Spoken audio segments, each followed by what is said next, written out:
some of us here have just come through a series of events in which Lyn has been both figuring highly and very generous. So she's given 2 keynote addresses at conferences. One was on the relationship between what Lyn calls the over-signifying poetics of the Occupy movement, very political, very vital, and how that crossed with 19th century figurations of romance and revolution through the work of Victor Hugo, particularly the character Gavroche and the interpretation of poetical ditty in that. It was absolutely fabulous paper. Then she moved to a discussion of contemporary allegory and something that Lyn is talking about in a new work called wild captioning. And this brought up a big discussion about the notion of the wild, the notion of the feral or the errant work pointing to texts without ever pointing, and some very vital issues around landscape, the pastoral, and also the political undertaking. I think these are really great backgrounds to this. One thing that occurred to me was that, I was just speaking with Andy about this earlier, poetic form itself has rarely been mentioned as such excitingly in the last week. I've heard almost no one say poetic form. What we have spoken about is the wild caption, the allegory, the challenge, the crush. And I was really interested in this idea of where form has gone in a bigger discourse about the innovation. We had words like rhapsody, ekphrasis, aggregation, agglutination. And this is so thrilling. Yesterday, Lyn, someone talked about post-conceptualism, and you said, I'm so glad we're post that already. I'm glad that form has moved on. So I guess I'm interested in this, the schooling or the disciplining of work into a kind of formal likeness, and the way you radically resist that, and also historically, politically, there's an always already to form that for me is very, very exciting in what's been going on here. So that's an entry to the next hour, yes? Yes, to the next hour.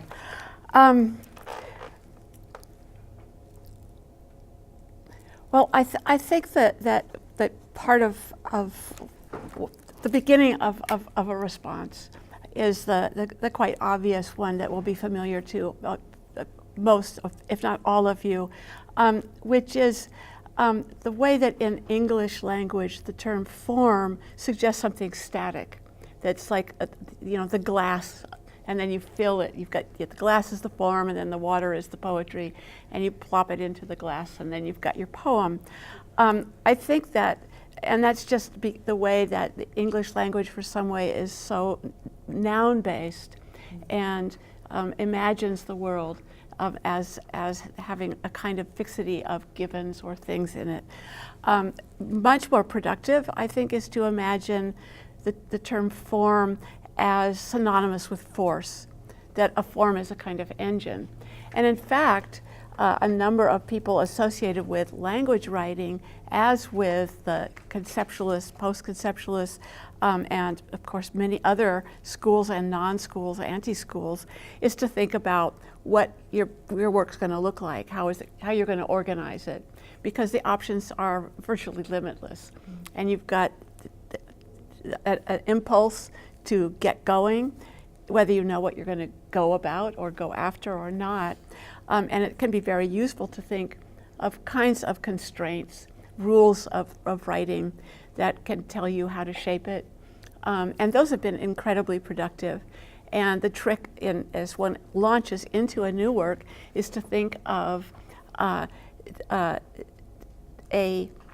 shape that in some way is going to further the project that you're embarking on, rather than curtail it or ossify it or misdirect it. And it's interesting, that is very much at the technical side. I think the 2 conferences the papers I heard, and I heard a lot of them, all of them at Sydney, and a quarter of them or more at Melbourne, because there were 4 sessions at a time, and I couldn't be at more than one at a time, not because I bailed for 75% of the time, were about theory, like philosophical, social, cultural forces that are in play at this moment. And I think that is entirely justified, even though most of the people at the conferences were makers, were themselves creative writers, or were interested in as readers in what it is that's been made here. Like, how does this car work? Nonetheless, one of the themes that has been recurrent and urgent is the fact that so many of us, maybe all of us I hear, feel that we're living in a time of terrific political, social, cultural, economic, and environmental crisis. We're in an emergency. And so to talk about, how many stresses before you make a line break seems at the moment to be peripheral to the major conversation that needs to be engaged in. If we had like a year all in this room, like we occupy the building, and we could talk about all of these issues, and then we could also talk about how many stresses or beats in a line before the line break, or we could argue about it or whatever. But I think that's one reason that form just didn't come up, although I could be completely wrong, but I think it wasn't like the thing of the moment. Okay, second thing that occurred to me as you were asking that question is a kind of what I have experienced as two impulses. Now that I'm a truly proper professor in a truly proper academic situation, and I really love it. And I love the kinds of scholarly, critical work that my colleagues and students do. There's a real draw to interpretation. And I believe all creative writing is also interpretive in some way. It makes inquiry, it's investigative, it maps, it wanders, etc. But the academic is apt to want to categorize, etc. And some of that can be interesting, but I think it's terrifically dangerous. So one of the things that I keep thinking about is how to be an interpretive thinker who isn't a terminal thinker. That doesn't say we're going to slot these 4 writers into the post-conceptualist school, and these into the anti-lyric tradition, and this little cluster over here is the epic narrators. It's just bogus. Yeah. But you do see dissertations like that, the naming or. So I think that's a kind of canon formation or school formation that rhymes with poetic form, but I think it does the similar disservice to kind of ossifying. The names and labels of schools aren't important, but it's not the case that it's all just poetry. Like the vehemence with which people embrace their aesthetics and argue for them and theorize them and fight about them, there is a lot at stake. It doesn't not matter. And I don't know how exactly to articulate. I mean, at this time when the humanities more generally are under attack because it's impractical, useless, who cares? And then to say, avant-garde poetry that's it's got this is probably a large percentage of all of Australia who cares. But it's really worth caring about, even if it's only a few of us. And so it's not all just peaches and cream. I just wanted to make that clear. When I very sweetly say the labels don't matter, but the shit matters. Yeah. I became, as I said in one of the sessions, bewildered by what Walter Benjamin means when he uses the term allegorical or allegory. And especially an allegory, it seems that in some senses Benjamin sees the allegorical as that bit of material culture, whether it's actually a thing or an idea, as something that remains after everything else has been lost. So it's been decontextualized, and then the allegorical element in it, or the allegorical possibility of it, is to recontextualize it, repurpose it, remean it. And that seemed an extremely open-ended philosophical concept, or a philosophical concept about an open-ended relation to things, whether they're objects or ideas or events. And then I became decreasingly interested in the thing world, the object world, and increasingly interested in some notion of event. And at one point in some essay I wrote that the function of art is to say this is happening, which is related to the experience this, but it announces it slightly different as a moment rather than a thing, and an event rather than, or an occasion or a context. And I like that because things tend to have more literal solidity and stability than an event. Like, this is going to end, and it will never happen again, but it is really happening now, for better or for worse. And that interests me, and especially because I'm interested in memory and how, again, how open-ended and repurposed that can become. And I wonder, how does event relate to or might it relate to a sense of repertoire? Because there's a repertoire of events that come around and around and around, and this is something that comes through the Book of a Thousand Eyes. And I felt that there was a lovely resonance going on from Saga Circus to Book of a Thousand Eyes, where the circus, in its many returns to chapter, is, you're seeing both what you described as the three rings all happening simultaneously. You might be guided by a figure from one to another. But repertoire is something that hasn't always been discussed, I think, in terms of poetry. Music, it gets sort of sequestered into a world of music. But it strikes me that the many chapter returns of Saga Circus are spatiotemporally radical in a way that Septenza is within music, a repertoire. Because it's not just three events occurring simultaneously, it's the return of an event again and again and again. And it's also the fact or a return to an event again and again. If 1,000 eyes are watching the same event, it's happening 1,000 times at the least, at the very, very least. So I'd not really thought about the circus trope seriously until listening to you read this morning. And it occurred to me that as a fable of phenomenological duration, where time is not chronolinear but spatialized always, but also in the custody of many eyes, it's very powerful in that way.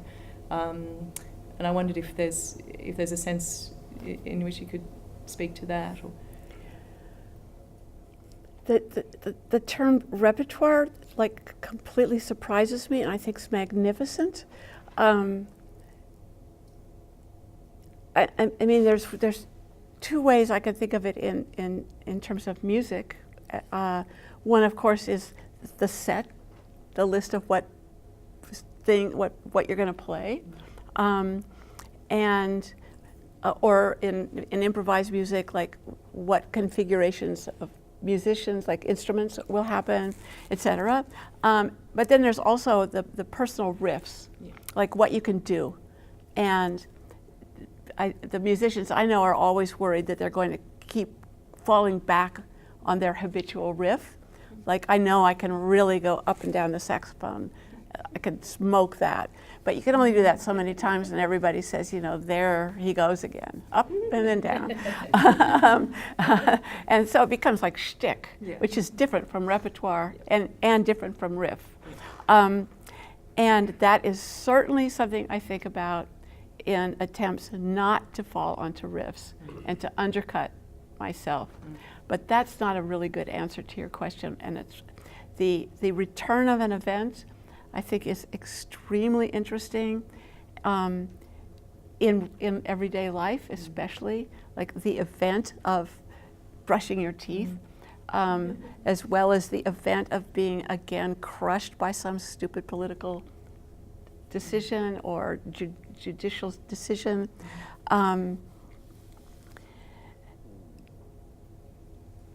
And otherwise, I think like the thousand eyes looking at events, or the million eyes given the society of the spectacle kind of thing, I think that's really problematic and fascinating terrain. I mean, one is it's about relationships and relationality, and the urgency, the need for people and creatures, all creatures, I suppose. I'm really interested in this other creatures thing.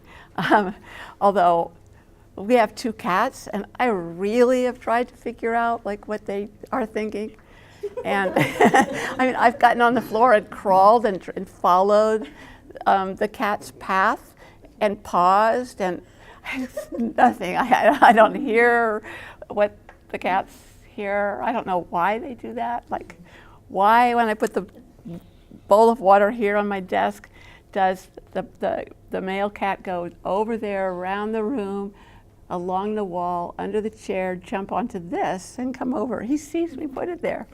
He's asked for it. He's gone to the bathroom and gone, meow, meow, looked at the sink, and then. So I think there's a real requirement that we attempt to understand what the other eyes are seeing, and an absolute requirement that we don't attempt it. Right. That we don't like claim other people's experience by saying, oh, I see what you see. We don't. And there's one way in which to establish like camaraderie, solidarity, a sense of being in this in common. And then the other is like leaving other creatures' spaces alone. So that's a subtle one to. Yeah. I think you have to just do both. Yeah. Like that's, again, about going back to categories. Like it's not an either or. It's like that we do both. I might ask you about sort of a historical note now to bring a couple of other works of Lyn's into the room before we invite everybody into the room. And it's the Grand Piano Experiment in Collective Autobiography, which many of you will know.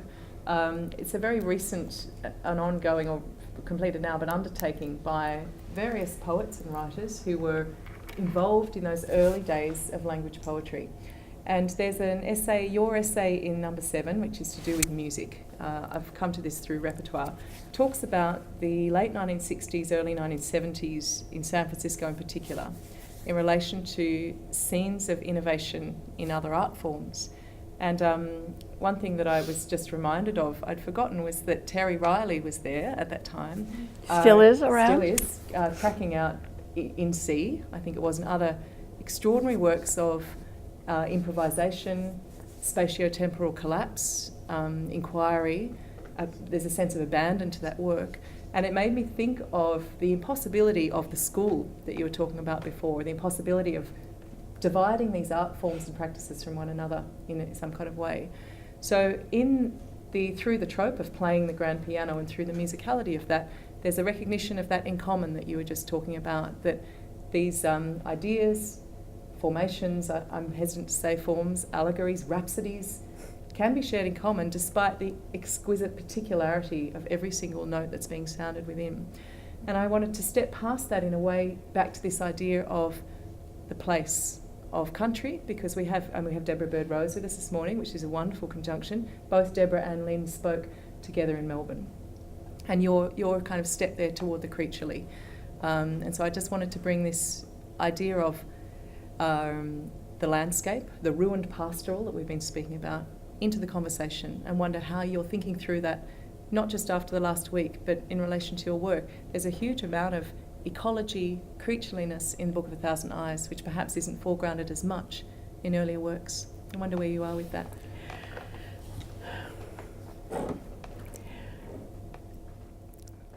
Maybe a better place, I'll get to the grand piano, but I think that has to do with geopolitical place rather than ecological landscapes. I mean, culture is ecological, obviously, but there's a kind of Northern California versus East Coast dynamic that is real but maybe shouldn't be as important as it gets taken to be, that I'll try to think and talk about in a minute. The creaturely thing actually came about because at some point in a class, I heard myself saying that it's possible for writers to cross-dress. In fact, that's what you do when you're writing. You cross-dress, because you don't write as yourself. I don't write as myself. And then I thought, wow, that's good. That's my friend Charlie Altieri often will be like at a social gathering or a place like that, and he'll or a place like this, and then he'll say something. He'll say, "Oh, that's good," and he'll get out his notebook and write down what he's just said. He's really impressed himself. So that I had one of those moments in which I said, one of the things that writing could do is allow for cross-dressing. And I thought, wow, that's good. And then I went home and thought, well, why not write as a duck? And then Tolstoy's story that I think the title gets translated as Yardstick or Black Beauty. Anna Sewell's book was maybe more familiar. But Tolstoy writes a short story from the point of view of a cart horse who thinks humans are very odd, that they see the world through language. It's clearly not. That's not what the world's about. Anyway, so I was playing with that a lot, and it really was a trope. Obviously, I was not writing as a duck, or actually a goose, because of Mother Goose. It's a whole other train of thought. But it does relate, the Mother Goose, it does relate to my being very interested in fairy tales and narratives, and the kinds of stories that people tell about themselves, and kinds of self-mythologizing that goes on as people get asked to tell about themselves. We have a now quite famous musician friend who won a very, very prestigious award and was interviewed on NPR, National Public Radio. And I've known him for 40 years. I've been in his apartment in New York many, many times. And the interviewer asks him about his daily life, and he says, fuck, I live in a little tiny place. My clothes are in a cardboard box. I live simply, man. Like, it's about the music, man. And he's got an art collection to kill for. And it is true that his clothes are in a cardboard box. But the myth that he was projecting of, I live very simply, I just work on my music, man. The rest is fucked, man. It's like, whoo. And I said, Larry, listen to X. He's got 3 Joseph Cornell boxes. But that's a story, and it's actually a good story for him to tell, because it is useful for young admirers that hear it and aren't thinking what fame means is that you live the star's life and live in a mansion. You keep your clothes in a cardboard box. And it's kind of a fable for now. Yeah. So that's like the species thing. I think that an element of the grand piano, a very strong thread that runs through it and that is sometimes articulated and explicit and often not, is telling the story. And not all the stories are exactly the way everyone remembered them. And some of the dynamics of composition, so the way, and I want to give Barrett Watten enormous credit for dreaming up the form, designing the books, and often, although he would be angry at me for saying this because it makes him sound like a certain kind of person, cracking the whip to keep everybody doing it. And there were a few people, 3 in particular, that really did need a lion tamer to keep them on task. I was not one of those people, but sometimes I wished I could be. But the process was that we would all, there was some general theme that would get proposed and argued about. We had and we still have it, a closed listserv for the 10 of us, the 10 authors, plus one person who was invited to Alan Bernheimer to be an author and said there was no way he could invest in, commit to that. But he did write one of the essays about a wonderful filmmaker who died of AIDS, Warren Sonbert, and there's a tribute to him in one of the issues. But we would all send drafts of our one essay, so there's 10 volumes. Each of the 10 people write an essay loosely about the theme that's been settled on, or refusing to, which is a way of doing the theme without doing the theme. And then all the other 9 would critique it. And there would be raging arguments. This was often not a friendly process, and definitely not like nourishing and supportive, unless you could take argument and contention to be that. And often it can be, but it remained the fact that this account is 10 different accounts, and it's 10 different accounts thematized. And it became, at the reception of the grand piano, as the little books came out, on the East Coast became quite sardonic in many cases. And people would make comments about, oh, they've got a grand piano, well, I've just got a harmonica. And the audience would all go, we're so cool, we just have harmonicas. And those people in San Francisco think they've got a grand piano. It was the name of the club, the cafe, where we did a lot of the readings in the early days. That's the title. It wasn't in order to aggrandize our orchestral production. I think ultimately, like a lot of us, as it happens, are in fact from California, which is quite odd or rare in California as a place to which, as the sort of final frontier, and Hollywood and now Silicon Valley, it's a place to which people have come from the East and from the East. But as it happens, I think everybody that contributed was born in California. Does that, I don't know if there's a cultural thing that suffuses one's consciousness. It's sort of displaced and relocated every time. And these essays, I mean, there are 10 of you writing 10 essays on themes, but there are 9 hyper-critiques of every single essay as it's coming out.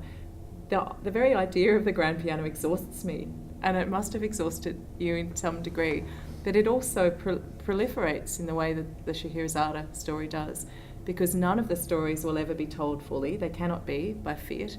I don't know if you're writing for your lives anymore, but there's a serious, I mean, I'm not just being flippant there, because of the political urgency, I think, of geopolitical projects of such scope.